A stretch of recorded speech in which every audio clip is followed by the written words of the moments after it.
Stop, don't move.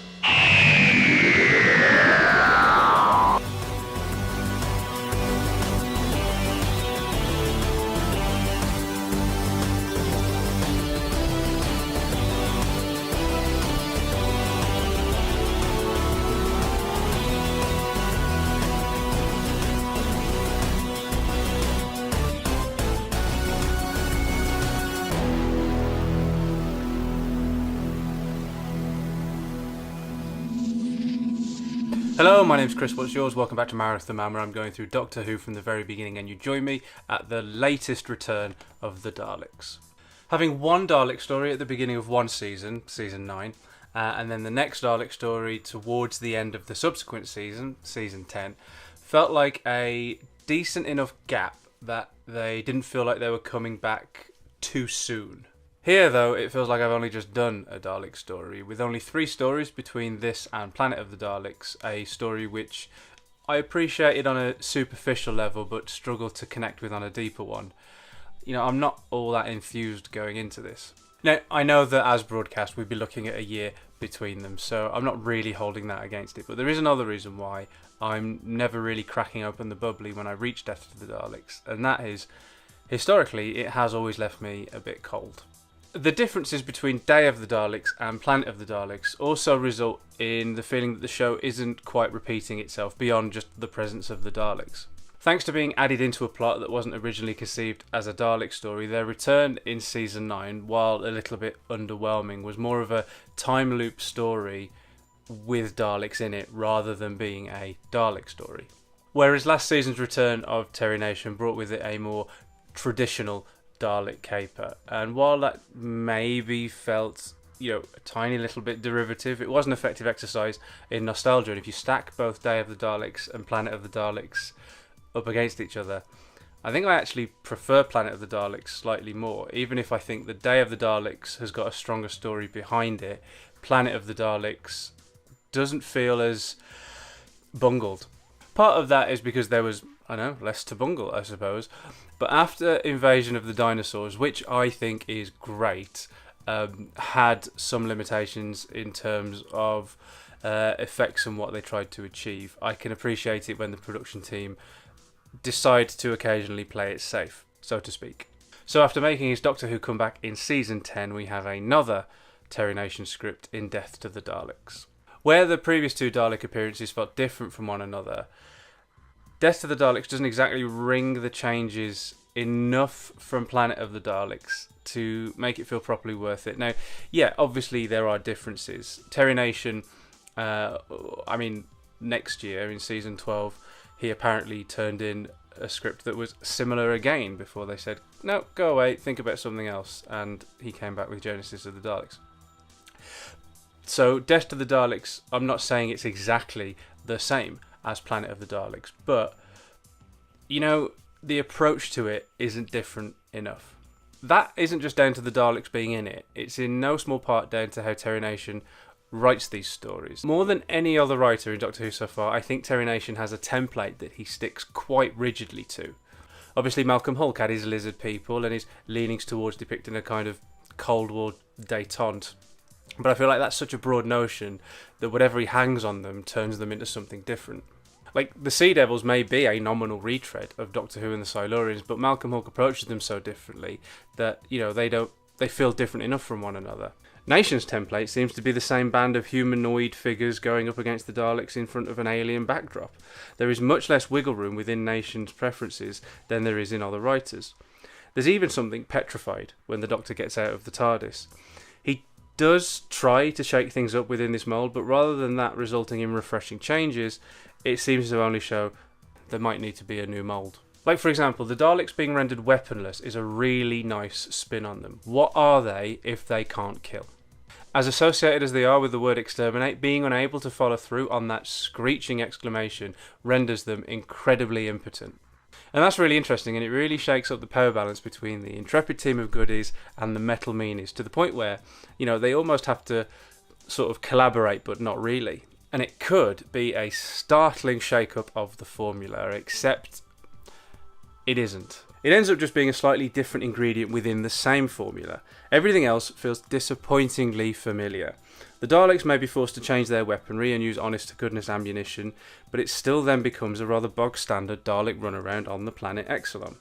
The native inhabitants of which also feel like they could be something different, even if their introduction to proceedings really just feels like the inclusion of the third species in Planet of the Daleks, the Spyridans. See, because the natives of whichever planet the humanoids and the Daleks end up going up against each other on, they feel like they can just be kind of substituted from one story to the next. So yeah, the natives of the planet Exelon are superficially different from the natives on the planet Spyridon. But their presence and depiction just sort of feels creepingly repetitious. Besides which, they grunt about like Monty Python's Gumbies, and when they throw spears at the space adventurers at the beginning of the story, it all feels like quite lifeless. These stories feel like they're meant to be the events of the seasons, having the Doctor against the Daleks, but they end up being the ones that feel like they have the least amount of inspiration. Maybe Doctor Who has just outgrown the Daleks at this point, at least until it can find something interesting to do with them. We're currently watching a show which can find important things to say while thrilling us with big monsters and stories about time travel, which can also make us laugh while presenting us with horrible creatures from outer space. Yet, stories like Death to the Daleks come along and they feel like a retrograde step into the unwanted. Thank goodness it's only 4 episodes then. Now, if 6 episodes and 4 episodes are kind of like the 2 default lengths of Doctor Who stories at this point, 4 episodes would seem to be the ideal length for a story like this, but if this one's anything to go by, sometimes maybe fewer would be desirable. To feel more boring than Planet of the Daleks over 4 episodes, then That Story 6 does take some going, and it kind of only screams to me that this story was more about obligation than inspiration. Like, besides the very winning chemistry that Pertwee and Sladen continue to display, it doesn't seem like anyone's truly engaged with this one, either in front of or behind the camera. It's almost like they're shrugging, oh, it's the Dalek one, let's get it over with. I'm including Terry Nation in that too, by the way.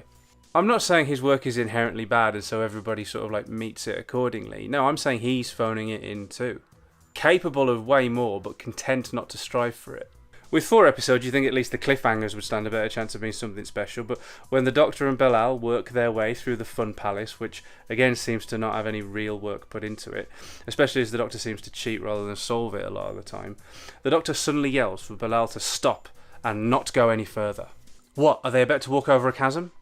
Terrible beast about to rip them limb from limb? I'd even take a possessed Sarah staring spookily at them in front of some Daleks. But no, a tiled floor becomes a cliffhanger. I mean, at this point there is nothing to suggest why this is dangerous. We can guess, and we guess correctly, but you can't present somebody with the image of a floor as perilous enough to invite them back next week to see how they'll get out of it. Particularly when how they get out of it is to walk across it. None of this story seems to be put together with any love or care, except for one element. The Doctor gains a default companion in this story with whom he infiltrates the Exelon city. Belal is actually something of a success, which is all the more surprising when you can't actually see his face, and he's a bloke covered head to toe in makeup and doing that hunched, subservient, drama-schooly acting a lot of the smaller aliens in Doctor Who end up doing. But despite all of that, he becomes someone I care about. And obviously Arnold Yarrow, amazingly, is still with us, 104 this year. Now, when I said he's doing that hunched over, subservient, drama-schooly acting, what I mean is that that's the sort of like the school of acting that a lot of little Doctor Who aliens do at this point. But the reason I like Belal so much is because Yarrow transcends that. That's the type of acting he's doing, but he, even through all of that makeup and fairly sort of, I guess, limited character type, is able to bring Belal to life in such a way that he becomes like the best supporting character in this story, and by quite a long way as well. And that's over some of the humanoid characters who have the full use of all of their face when doing it. What Yarrow does as Belal is, like, it's not just commendable, it's almost a miracle. And even though he reverts to autopilot for this story, and for once I find it hard to hold it against him, John Pertwee manages to imbue his scenes with Belal with, like, quite a bit of sparkle, to the point where I actually wouldn't be averse to Belal at the end of this story joining the Doctor and Sarah on their travels. I really like Harry when he shows up next season, but just the idea of the Doctor, Sarah and Belal being the TARDIS team, I get a kick out of imagining that. I don't know, I think I like Belal like so much that a bit of me wants to save him from being only in Death to the Daleks. It's the sense of going through the motions which harms this story, I think. Now, those motions have proven effective before, so, it's not hard to see why they're wheeled out again. It makes sense. But I consider how different the Daleks is from the Dalek invasion of Earth, and how different, again, the chase is from those two, and how the Daleks' master plan has an identity that's separate from those three, and then Power of the Daleks and the Evil of the Daleks feel different yet again. I didn't like all of those stories, not by any means, but each one of them treated the Daleks differently, and then so did Day of the Daleks. So to have Planet of the Daleks in this one feel so cookie cutter in quite quick succession, it serves to, diminish the Daleks. So, enough now. 369 episodes there, and I'm getting a sneaking sense that the show is getting a little bit stuck. So after the distinct lack of vigour in this story, there's a real danger that Pertwee isn't going to end his time on the show in the way that he deserves. Because the next story has always been a struggle for me as well, and I don't think Death to the Daleks has prepared me for it. The scene in the cave where the humans and the Daleks are imprisoned together is a very striking image, and more could have been made out of that to give this story its own identity. But the real highlight is obviously Belal. The tiled floor of death. As ever, thank you so much for watching. If you enjoyed this excursion to Exelon, then you know how YouTube works. Please do hit the like and share it around. I'd be super grateful. And what do you think of Death to the Daleks? Is it the poorest of the 70s Dalek stories, or is it unfairly maligned? Is Terry Nation just not trying hard enough at this point, or are there hidden depths to all of the superficial similarities? Let me know in the comments below, and I'll see you back here soon for the third Doctor's penultimate story. So if you don't want to miss that, hit the subscribe button, clang the cloister bell, and I'll meet you back on Peladon.